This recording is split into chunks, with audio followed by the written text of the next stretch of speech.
చూడండి 26వ అధ్యాయము మనము చదువుకుందాము. కీర్తనల గ్రంథము 26వ అధ్యాయము. యెహోవా నేను యథార్థవంతుడినై ప్రవర్తించుచున్నాను, నాకు తీర్పు తీర్చుము. ఒక్క నిమిషం. నమ్మిక ఉంచున్నాను. యెహోవా నన్ను పరిశీలించుము, నన్ను పరీక్షించుము, నా అంతరంద్రములను నా హృదయము పరిశోధించుము. నీ కృప నా కన్నుల ఎదుట నించుకునిచున్నాను, నీ సత్యము ననుసరించి నడుచుకునిచున్నాను. పనికి మాలిన వానితో నేను సంగాచము చేయను, వేషధారులతో పొందు చేయను. దుష్టుల సంగము నాకు అసహాయము, భక్తిహీనులతో సంగాచము చేయను. నిర్దోషమైనవి నా చేతులు కడుక్కుందును.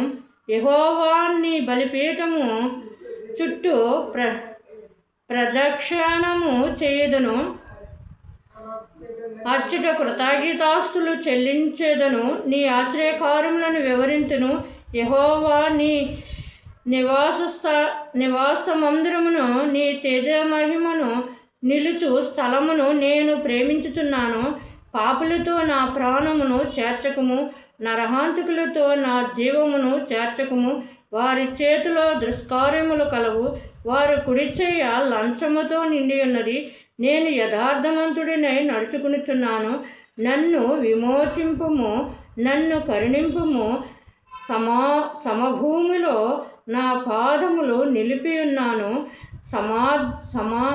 సమాజములలో యెహోవాను స్తుతించెదను. 26 నుండి 27 అధ్యాయం వరకు కూడా నేను చదివానండి.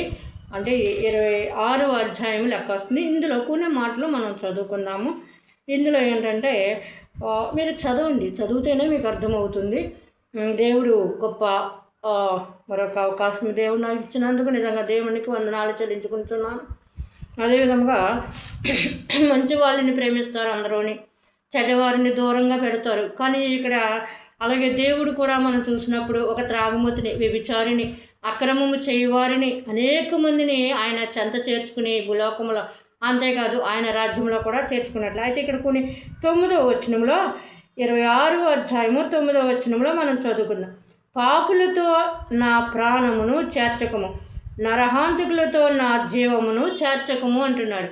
ఒకవేళ మన బిడ్డలే, మన భర్తే, మన భర్తే, లేకపోతే నీ చుట్టూ ఉన్నటువంటి వారు ఎవరైనా పాపము అంటే అతిక్రమమే పాపము కదండి. అనేక రకాలుగా ఉంది పాపమునికి కూడా దాని తూకం ఉంది. చిన్నది పాపము, పెద్ద పాపము ఖచ్చితంగా ఉందండి. లేదు పాపం అంటే పాపమే అంటారు. ఇప్పుడు ఒకరిని చంపేశాడు అనుకోండి, దానికి కూడా ఒకే రకమైన శిక్ష వేస్తారండి. ఒకరి దగ్గర ఒక 1000 రూపాయలు దొంగిలించారనుకోండి, దానికి కూడా ఒకే రకమైనటువంటి శిక్ష ఉంటుందండి?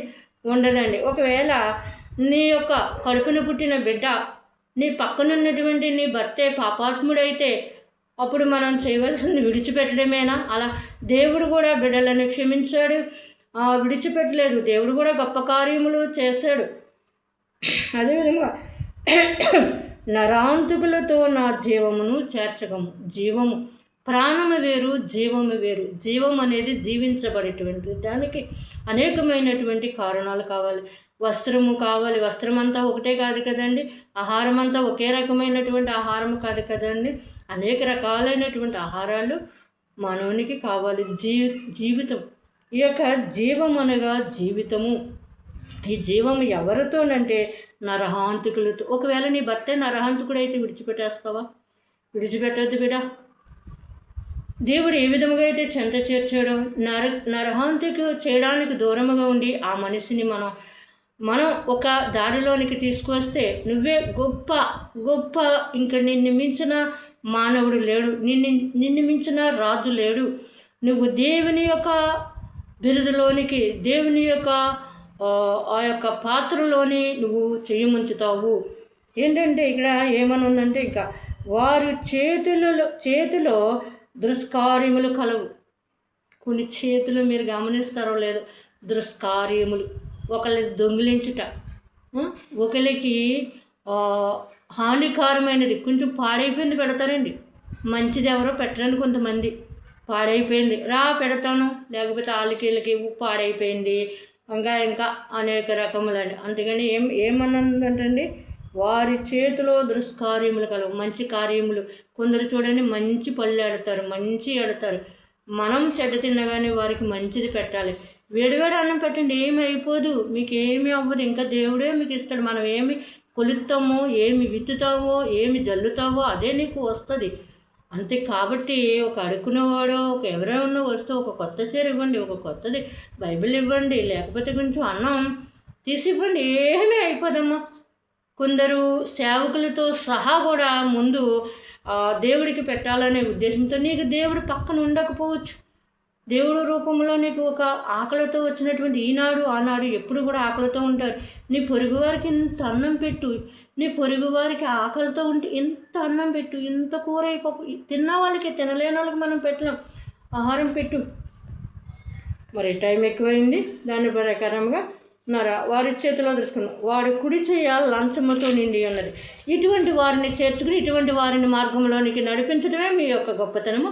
దేవుడు మీకు తోడైనగాక, అట్టి విధానము మీకు అనుగ్రహించబడునుగాక. ఆమేన్, ఆమేన్, ఆమేన్.